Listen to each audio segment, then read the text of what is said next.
तो 12वीं के साइंस के एग्जाम्स खत्म और अब सामने है वो एक बड़ा सवाल कि भाई आगे क्या करना है।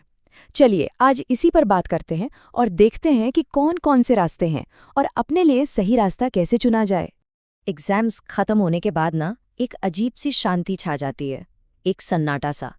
यही वो टाइम है जो आपके एग्जाम के खत्म होने और भविष्य की शुरुआत के बिल्कुल बीच में आता है। ये जो 2-3 महीने का खालीपन होता है ना रिजल्ट आने से पहले, ये सिर्फ छुट्टियां नहीं है। सच पूछिए तो ये जिंदगी के सबसे बड़े फैसलों में से एक को लेने का वक्त है। यहीं पर लिया गया एक फैसला आपके आने वाले कल की पूरी दिशा तय कर सकता है।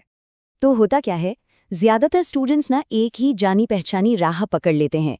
आप देखिए, करीब 60% स्टूडेंट्स नीट की तरफ जाते हैं, मतलब मेडिकल की लाइन में, और 25% जेईई यानी इंजीनियरिंग की तरफ। पर सोचने वाली बात यह है कि क्या ये जो भीड़ वाला रास्ता है वो सबके लिए सही है? तो असल मुद्दा ये नहीं है कि बाकी सब क्या कर रहे हैं। सबसे जरूरी बात यह है कि हम भीड़ से हटकर देखें और हर ऑप्शन की सच्चाई को समझें। अपने हालात के हिसाब से अपने लिए सही चुनाव करना ही सबसे ज्यादा मायने रखता है। चलिए तो सबसे पहले उस रास्ते की बात करते हैं जो सबसे ज्यादा पॉपुलर है, मेडिकल का सपना। ये एक मुश्किल सफर जरूर है, लेकिन उतना ही सम्मानजनक करियर भी है। देखिए, डॉक्टर बनने का सपना देखने का मतलब है कि एक लंबी पढ़ाई के लिए तैयार रहना होगा। सिर्फ एमबीबीएस की डिग्री पूरी करने में ही कम से कम 5 से 6 साल लग जाते हैं। और कहानी यहीं खत्म नहीं होती, इसके बाद स्पेशलाइजेशन की पढ़ाई अलग है। और यहीं पे एक बहुत बड़ा और जरूरी सवाल आता है, क्या परिवार इतने लंबे समय तक पढ़ाई का सारा खर्चा उठा सकता है? ये एक ऐसा सवाल है जिसका जवाब पूरी ईमानदारी से खुद को देना बहुत जरूरी है। अब यहाँ पर ना एमबीबीएस और बीडीएस के बीच का फर्क समझना बड़ा दिलचस्प है। दोनों ही बहुत अच्छे ऑप्शंस हैं, पर दोनों की अपनी अपनी चुनौतियां हैं। देखिए, एमबीबीएस में टाइम भी ज्यादा लगता है, पैसा भी, पर करियर की शुरुआत काफी स्टेबल होती है। दूसरी तरफ बीडीएस में अगर कोई फैमिली बैकग्राउंड नहीं है ना, तो अपना खुद का क्लिनिक जमाने में शुरू में काफी स्ट्रगल करना पड़ सकता है। अच्छा, अगर आपको लगता है कि मेडिकल का लंबा रास्ता आपके लिए नहीं है, तो एक और बहुत पॉपुलर ऑप्शन है इंजीनियरिंग। आइए अब जरा देखते हैं कि इस रास्ते पर कौन से मौके और कौन सी चुनौतियां इंतजार कर रही हैं। इंजीनियरिंग का जो सबसे बड़ा अट्रैक्शन है वो है इसकी शुरुआती सैलरी। अगर एक अच्छे कॉलेज से ग्रेजुएशन हो जाए तो आराम से 8 से 15 लाख या उससे भी ज्यादा की सालाना सैलरी से शुरुआत हो सकती है। और सच कहूं तो इसमें आगे बढ़ने की कोई लिमिट नहीं है। और आज के ज़माने में तो इंजीनियरिंग के कई फायदे हैं। नौकरी जल्दी मिल जाती है, एआई और कंप्यूटर साइंस जैसी एकदम नई और हाईटेक फील्ड्स में काम करने का मौका मिलता है, और तो और वर्क फ्रॉम होम जैसे फ्लेक्सिबल ऑप्शन भी मौजूद हैं।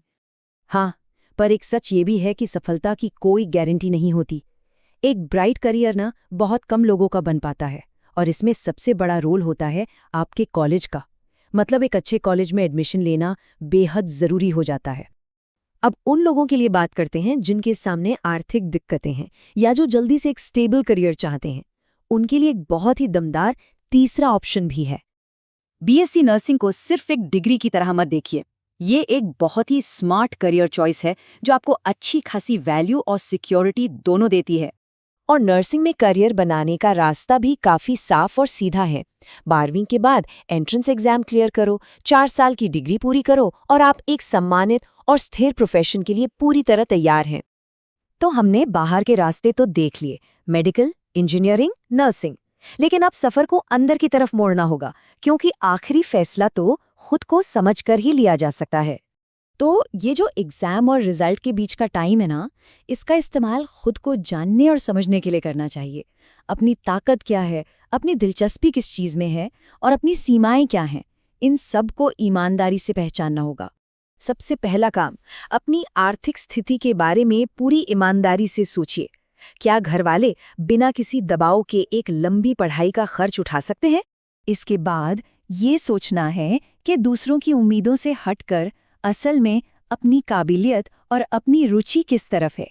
कौन सा काम करने में सच में मजा आएगा, जो असल संतुष्टि देगा। तो बस एक बात ध्यान में रखनी है, सबसे अच्छा रास्ता वो नहीं होता जिस पर सब चल रहे हैं। सबसे अच्छा रास्ता वो है जो आपकी हकीकत से मेल खाता है, जो सिर्फ आपके लिए बना है। तो खुद से ये सवाल जरूर पूछिए कि कौन सा भविष्य, आपकी सच्चाई के लिए बना है।